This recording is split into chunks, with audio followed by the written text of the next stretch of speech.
नमस्कार, माझं नाव राकेश प्रमोद पाटील, राहणार कोंड खुर्द। आमच्या येथे खूप पहिलेपासून निंबोडी ते मलकापूर जाण्यासाठी खूप काही असं होतं की बाबा गाड्याला जागा नव्हती, रस्ताच नव्हते।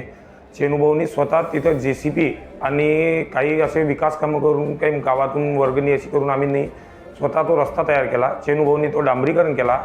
आता परत वर आमच्या गावामध्ये स्मशानभूमी नव्हती, तेव्हा स्मशानभूमी बी तयार करायला सुरुवात झालेली आता। त्याच्यानंतर आमच्या गावामध्ये एक 25 लाखाचे सशक्त असे चांगले सभागृह बांधण्याचे काम सुरू झालेले आहे। ग्रामपंचायत भवनची बी आमच्या इथे इमारत आलेली आहे। अंतर्गत क्षेत्रस्ते कमीत कमी 37 लाख रुपयापर्यंतचे सुरू झालेले आहे।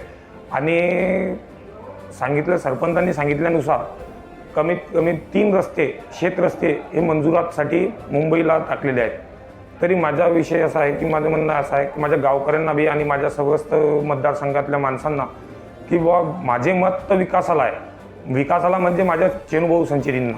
तर तसं मी आव्हान करतो की आपले मत पण विकासाला आणि चेनुभाऊ संचेतींना यांना देण्यात यावे, ही माझी तुम्हाला नम्र विनंती आहे।